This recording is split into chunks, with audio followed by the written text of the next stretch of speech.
Kierkegaard lecture, part of our philosophical lecture shorts. If you haven't seen the first one, make sure you check that one out, okay?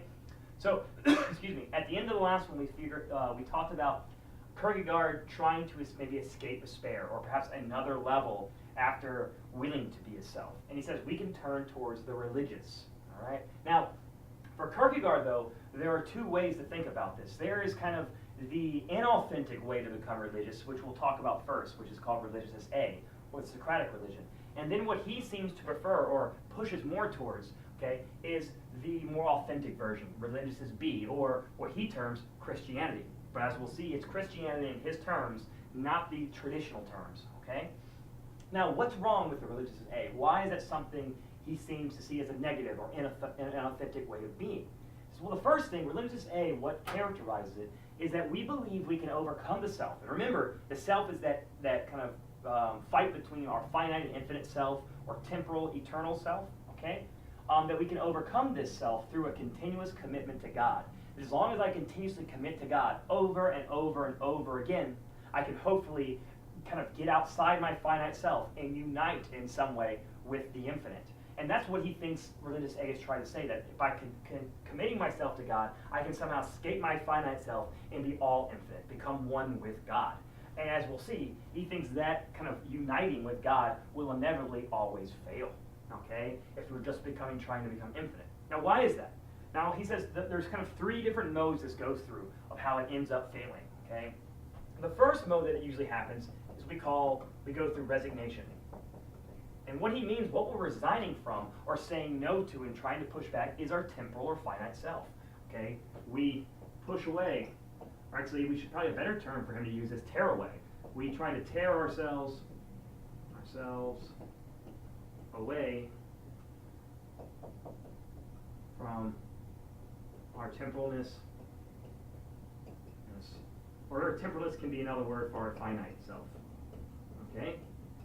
So the things of my finite world, maybe I like to drink, or maybe I like to go out and party a little bit, or maybe I like to do certain things that we would consider are not good. What typically when I look at my God, or whatever I believe in, I think he says no to those things. The ways of who I am. Maybe I like to sleep around, or maybe I spend too much time with technology, or things like this, okay?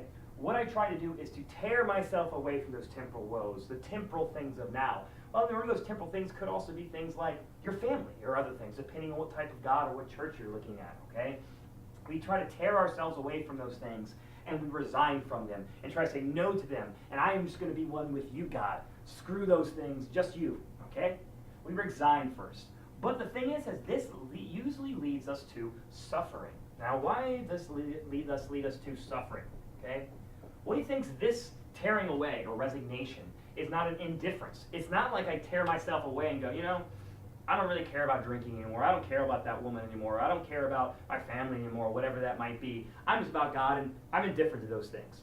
What Kierkegaard wants to see is those things still affect me. I still want them. Even though I'm trying to get with God, I'm still feeling the pull to want to go back to them.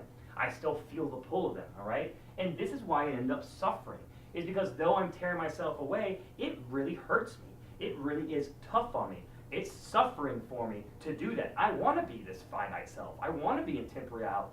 I don't want to just be one with that. I want to be this too. But I feel I have to only be one with that and have to give up those things. And so we suffer because we are not indifferent. Okay? We always feel the pull of the temporal. Feel the pull of temporal. Or the finite, okay? We always feel this. He even says it's worse than whipping oneself. That was a kind of a popular thing in the 1800s, that to kind of, if I'd done some sinful thing, I'd take myself and give myself lashes. If you ever seen Boardwalk Empire in the first season, the character Nelson, after going out and drinking, he's an alcohol agent, and he shouldn't be drinking, he doesn't believe in it, yet he goes and drinks, and he whips himself. Kierkegaard says that self-whipping is actually not even as bad as the tearing away that this feels, the suffering that I get from this, okay? So once we resign, we then feel suffering. But then the next thing, and this is why it inevitably fails, eventually we feel guilt. Now, why do we feel guilt?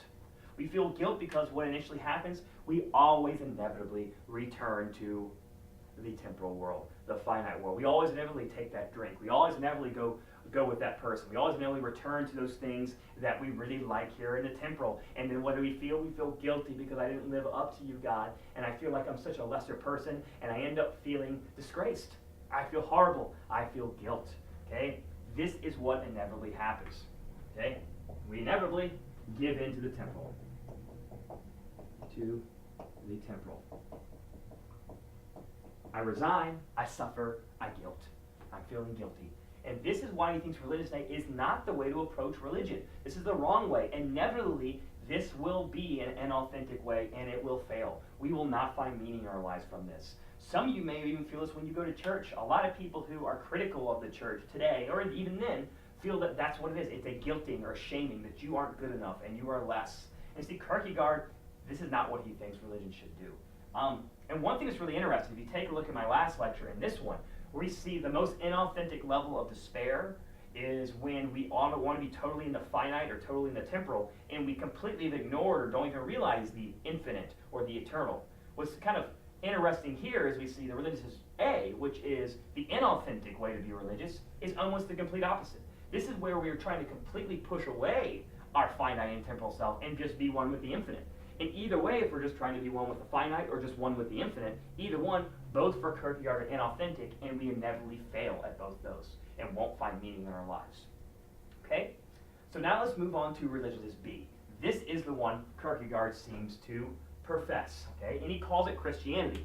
But like I said, you should not think of it in terms as maybe the traditional way you may have learned Christianity, okay? So he says the first thing about religious B, if we were to try to get out of despair and kind of become religious, we first need to realize that we are always be in error.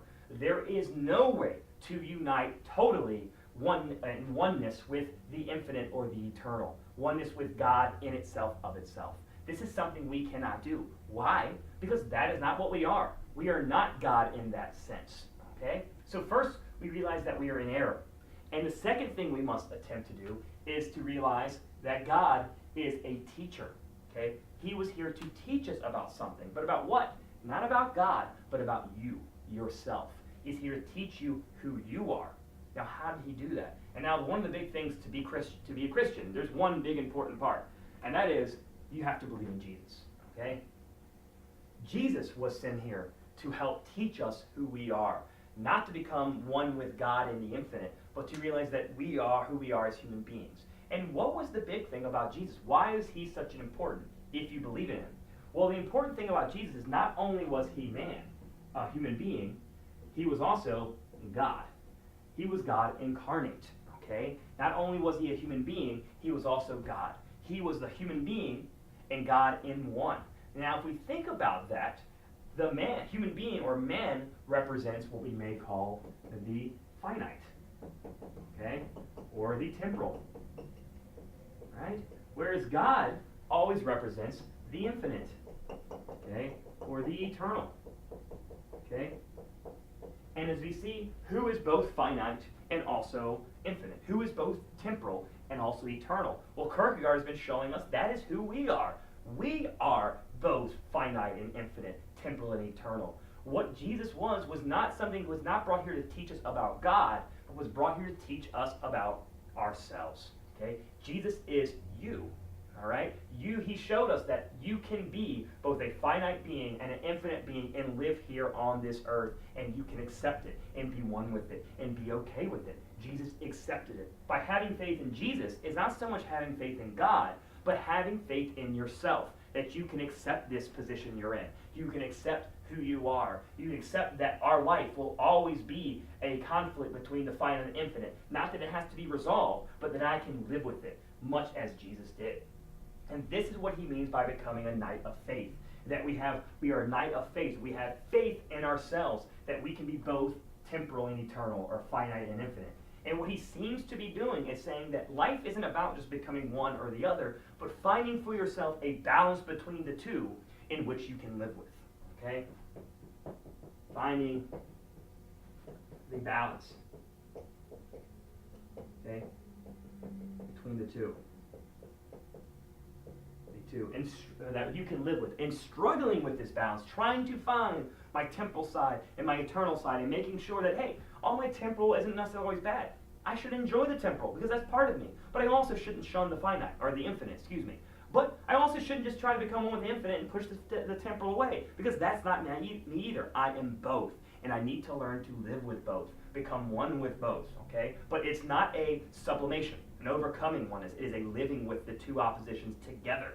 And I think struggling with those two and trying to overcome it and having faith that you can, okay? So I say having faith that you can resolve it, accept it.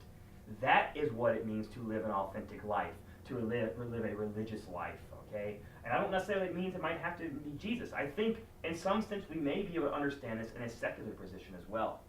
But in the end, what Kierkegaard seems to be saying, that what is the point of our life? It is to struggle passionately with the relationships in our life, the things that we think can find meaning with or cannot find.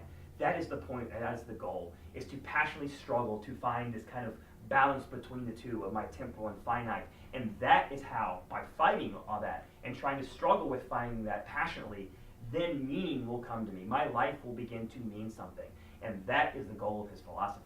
A very interesting thinking on this. And of course, you see, this is much different than most people that talk about Christianity. Christianity is not necessarily supposed to teach you about yourself, it's supposed to teach you about God and how you are kind of a failure to God. In this case, it's not the same. This religion is supposed to teach you that you are just like Jesus. You are both these things and can live with it. And there's no need to overcome it. You are okay with who you are. It's kind of a meaningful struggle with this passionate, or kind of meaningful or passionate struggle with the temporally eternal. This is how I find meaning in my life. And I think overall is what Kierkegaard is trying to show us. Okay? Now, if you have any questions on that, I know we kind of went through it quick, but it is a philosophical lecture short. I know there's a lot of places I wasn't able to talk about. If you have any questions, please feel free to email me anytime. If not, I hope to see you soon. And our next lecture will be, let's see, who will it be on? It will be on Friedrich Nietzsche, one of my favorites, okay? So I'll see you next time when we do that. If anything else, this is Philosophical Lecture Shorts, and I'm Sean Castleberry. See you then. Thank you.